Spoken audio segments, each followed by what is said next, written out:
A gente sempre ouve falar da importância de aliar a teoria e a prática.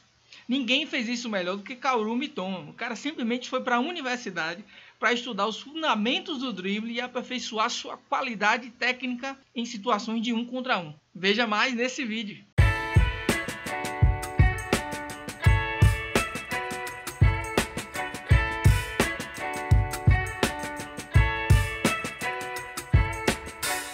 Vocês devem lembrar da campanha fascinante do Japão na Copa do Mundo, onde liderou um grupo que tinha os gigantes Alemanha e Espanha, batendo os dois em confrontos diretos. O gol decisivo contra a Espanha foi muito graças a Kaoru Mitoma, que salvou aquela bola saindo pela linha de fundo, que teve que ir para o VAR para poder confirmar se tinha saído ou não, e acabou dando assistência para o gol decisivo.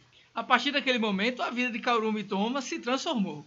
Hoje é um dos jogadores fundamentais de um Brighton muito forte, que agora vai fazer campanha europeia nessa temporada, e é um clube que está revolucionando o futebol, fazendo contratações pontuais a preços bem baixos, buscando jogadores excepcionais no Japão, como é o caso de Kaoru Mitoma, e também no mercado sul-americano.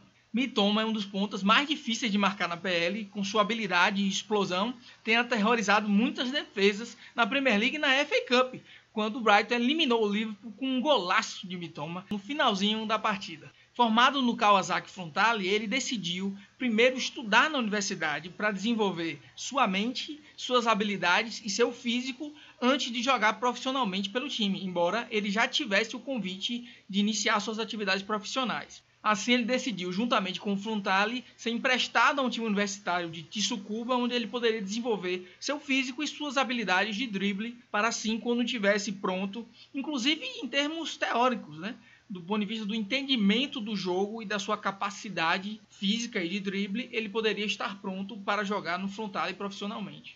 E Mitoma não decepcionou, Logo na primeira temporada dele profissionalmente no Kawasaki, ele foi apenas o 5º jogador que já no primeiro ano conseguiu atingir mais de 10 gols, 2 dígitos de número de gols no campeonato. Além disso, ele teve 12 assistências.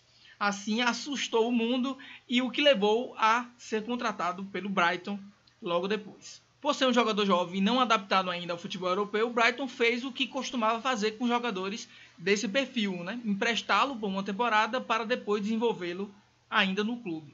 Então ele foi emprestado para a Union SG da Bélgica e quando ele voltou ele já foi ganhando minutos e em pouco tempo já ganhou a titularidade desse grande Brighton, uma das melhores temporadas já feitas, Temporada histórica de classificação para a Liga Europa. E foi aí que o rapaz assustou o mundo, Uma temporada na PL já foi suficiente para o jogador valorizar de 2,5 milhões de euros para 32 e se tornar o jogador japonês mais valioso desse momento, segundo o Transfermarkt. Eu nunca vi um jogador valorizar tanto em tão pouco tempo como o Kaoru Mitoma. Fantástico. No período que ele jogava lá no time universitário, ele dizia que era um bom driblador, mas não era excepcional. E é aí que chama a atenção. Ele aproveitou aquela oportunidade, aquele período que ele poderia estudar e melhorar na prática seu desempenho no time universitário para poder melhorar principalmente as suas habilidades de drible, principalmente nas análises de confrontos de 1 contra 1, atacante ou ponta, no caso dele, versus um zagueiro ali, para se livrar da marcação e criar oportunidades ofensivas. Muita gente já ressaltou essa curiosidade de ele ter feito a tese dele, o que seria trabalho de conclusão de curso universitário sobre a capacidade de drible em situações de 1 contra 1. Mas pouco se fala sobre o conteúdo desse trabalho, que foi um trabalho publicado, obviamente, em japonês, mas que tem uma versão aí online sendo divulgada, que é de uma tradução em inglês desse trabalho, e aí eu queria trazer para vocês. Essa tradução foi trazida, ou pelo menos foi publicada no Twitter, por um jornalista da Quênia, um jornalista que cobre eventos e principalmente esportes relacionados ao continente africano, Eric Njuru, que fez essa publicação no Twitter dele. Eu queria trazer para vocês aqui um certo detalhe para a gente discutir. Sobre o estudo, ele falou que hoje, com toda a experiência que ele tem de Premier League, ele inclusive fala que a visão dele sobre o que foi aprendido hoje é muito mais ampla e ele olha de uma maneira crítica, aquele trabalho que ele desenvolveu. Uma das coisas que ele mais pratica atualmente é tentar deslocar o centro de gravidade do seu oponente e com isso ganhar a vantagem que ele precisa para poder, em velocidade, ultrapassar seu adversário. Eu vou deixar o link do estudo aqui em inglês, mas apenas uma página, se vocês quiserem olhar com calma, fiquem à vontade. Mas o objetivo aqui é eu trazer os principais pontos. No estudo ele avaliou tanto a habilidade de se desvencilhar do adversário, né, o drible, a habilidade em si, como também o processamento da informação visual das suas vizinhanças, né, das vizinhanças do jogador quando ele recebe a bola. O estudo avaliava a capacidade do jogador em 2 momentos. No momento de domínio, porque ele recebia a bola de 3 metros de distância para depois fazer o drible e finalizar a jogada.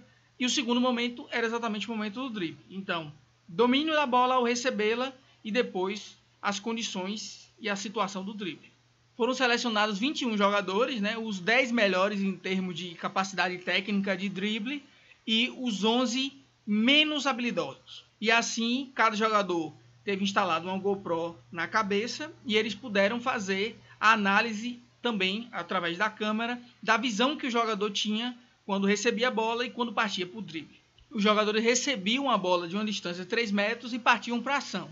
Tanto os dados do defensor quanto do atacante eram analisados e depois os atacantes tiveram que responder um questionário para poder complementar o resultado da pesquisa. Já que definimos a metodologia, vamos agora para os resultados. O primeiro resultado de relevância é que o estudo percebeu que os jogadores de maior habilidade olhavam para a bola nesse primeiro momento de domínio, mas ao mesmo tempo estavam percebendo as suas redondezas e olhavam para o oponente tipo numa visão de canto de olho, ou seja, eles estavam prestando atenção na bola, mas já estavam antecipando os movimentos que tinham que fazer e o movimento do seu oponente para poder planejar as suas próximas ações do momento do drible. Outra diferença significativa percebida, embora numa correlação mais fraca, é que os jogadores mais habilidosos, agora no momento do drible, tendiam a olhar para os seus defensores mais centralmente e de cima para baixo do que os jogadores menos habilidosos. Esse fator faz sentido porque é percebido que jogadores com mais habilidade com a bola nos pés e capacidade de drible têm uma melhor postura, e isso pode facilitar inclusive as suas condições de drible. Como foi descoberto que os jogadores mais habilidosos tendem a ter uma postura diferente, uma postura mais elegante e elevada, isso também afeta o seu campo de visão e faz com que os defensores sejam vistos por parte dos jogadores mais habilidosos de uma maneira diferente, nesse caso de cima para baixo. É natural em alguns estudos que se estabeleça uma correlação e não necessariamente se estabeleça uma relação de causa e efeito. E assim se faz a construção científica, né? O estudo estimula que novos estudos sejam feitos para poder identificar e responder o seguinte questionamento: se é o fato do jogador ter melhor habilidade com a bola nos pés que faz com que ele possa desenvolver uma melhor postura, ou se é o fato de ele já ter uma melhor postura que possibilita que ele tenha maior facilidade com a bola nos pés, já que um fator contribui com o outro, né? Outro fator bastante interessante é que os jogadores mais habilidosos tinham a tendência de observar seus oponentes, principalmente na parte superior do seu corpo. E aí vai ao encontro do que Mitoma já disse em entrevistas, que ele sempre observava o centro de gravidade dos jogadores. Porque quando ele conseguia observar o centro de gravidade dos jogadores e perceber para onde ele estava se deslocando, é aí que ele decidia fazer o movimento dele para se livrar da marcação. E claro, né, o principal resultado dessa pesquisa foi ele ter descoberto o que a gente já imaginava, né? Os jogadores mais habilidosos tendem a olhar muito menos para a bola durante o seu drible e tendem a olhar muito mais para suas redondezas, vizinhanças, proximidades para estudar e analisar o jogo do que para a própria bola. Como eles têm mais habilidade para manter a bola sob controle, eles têm mais tempo e mais condições de avaliar o que está na sua frente, né? E eles passam mais tempo olhando e estudando o jogo do que pensando na bola ou pensando em manter o controle da bola. Inclusive, a principal diferença era exatamente essa: os jogadores menos habilidosos tinham mais dificuldade para manter o controle de bola e por isso ficavam mais tempo olhando para o chão, menos tempo fazendo a leitura do jogo e olhando para os seus oponentes. É isso, galera, chegamos ao final do vídeo, uma análise detalhada da pesquisa que Mitoma fez sobre o drible durante o seu período na faculdade. Se vocês gostaram, por favor, se inscrevam, deixem um like para apoiar o canal que está trazendo sempre coisas diferenciadas só para você.